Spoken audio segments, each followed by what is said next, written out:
አንቺ አግብተሻል? አላገባችም። እንዴት ነሽ? አልহামዱሊላህ ደህና ነኝ። ምንድነው የምትሰሪው ፈቲያ? ጸሐፊ ነኝ።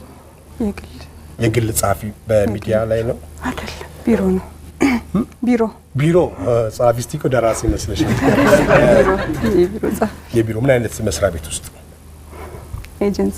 ኤጀንሲ ነው። ታስረሽ ታውቂያለሽ? ያስኩትኝ መጽሐፍ ነው። በአንብብ ትውልድ ከአንብብ ትውልድ ነው የመጣሁት። አንብብ ትውልድ የሚባል ግሩፕ አለ። እዛ ላይ ስለ ሀጀራ ተጽፏል። ስለ ተለያየ ተውጣጣ ነው መጽሐፉ። አንብብ ትውልድ መቼ ነው የተቋቋመው? 2007 ስንት አመት ነው ማለት ነው? 3 አመት። ሁሉ ጊዜ እንደዚህ አይነት መጽሐፍ ነው የምታሳትሙት? ሌሎች መጽሐፎች ይዘጋጃሉ። ይሄኛው ግን ቀደም ብሎ የበረሃው አበባ የተባለ ፕሮግራም አዘጋጅተን ነበረ። እዛ ላይ መጽሐፍ አሳትመናል። ስለ ሀጀር ነው የሚያወራው። ስለ ሀጀር እና የተለያየ ውስጥ የተለያዩ እንትኖች አሉ። አሁን ወቅቱ የአረፋ ስለሆነ ነው ስለ ሀጀር የሚያወራው። በሚቀጥለው ደግሞ ረመዳን ደግሞ ስለ ረመዳን ላይ ሌላ በየወሩ የተለያየ በአመት ነው ያሰብነው።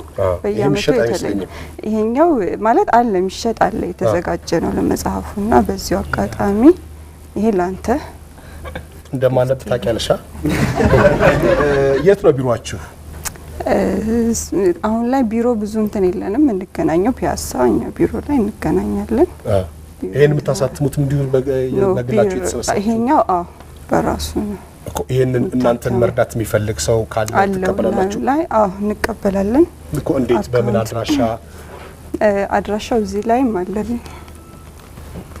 እሺ፣ መጀመሪያ እዚህ ጋር ያየሁት ደስ የሚል ነገር አለ። አንባቢዎች መሪዎች ናቸው ይላል። አንባቢዎች መሪዎች ናቸው። ሜኖ የሚያነባው አይደለም። ፊሳዊ ነበር። የአንብብ ትውልድ የልማትና መረዳጃ ኢንስቲትዩት የአንብብ ትውልድ የልማትና መረዳጃ ማህበርን ለመደገፍ ለምትፈልጉ በስልክ ቁጥር 0902 44 65 37 0902 44 65 38 ይደውሉልን። ከዚህ ውስጥ አንቺ ስልክ አለ? ለትውልድና ድን ብቻ ነው የምትደውሉት። የአንብብ ትውልድ የልማትና መረዳጃ ኢንስቲትዩት ይላል። ስንት ፔጅ ናት እቺ? 80 ፔጅ። ይሄን በየአመቱ ታሳትማላችሁ? ኔክስት ይርም በሌላ ርዕስ። አንቺ አዘጋጅ ነሽ? አሁን እዚህ ላይ አዘጋጅ ነን። አይ መጽሐፍ ውስጥ እዚህ ውስጥ የለውም፣ ግን እንትኑን ፕሮግራሙ ምንድነው አንቺ ያለሽ ተሳትፎ እዚህ ላይ?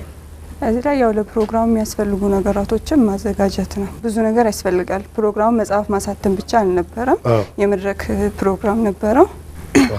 እዛ ላይ የሚያስፈልጉትን ነገራቶች ሁሉ እናደርጋለን።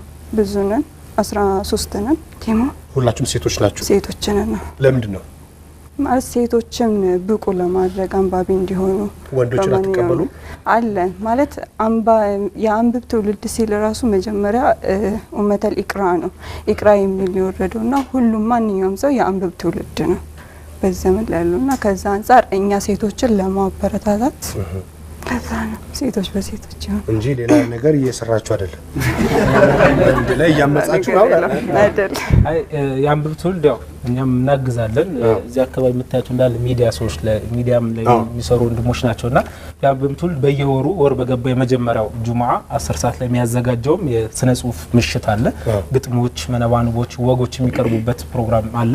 እሱንም ያስተባብራሉ። ያው እኛን ይጠሩና መድረክን በመብራት ፕሮግራሞችን እንድናቀርብ እድሉን ያመቻቻሉ። በጣም ነው ማመሰግነው። የበረሃ አበባ የሚል ሁሉ ጊዜ የበረሃ አበባ ነው ርዕሱ አይደለም?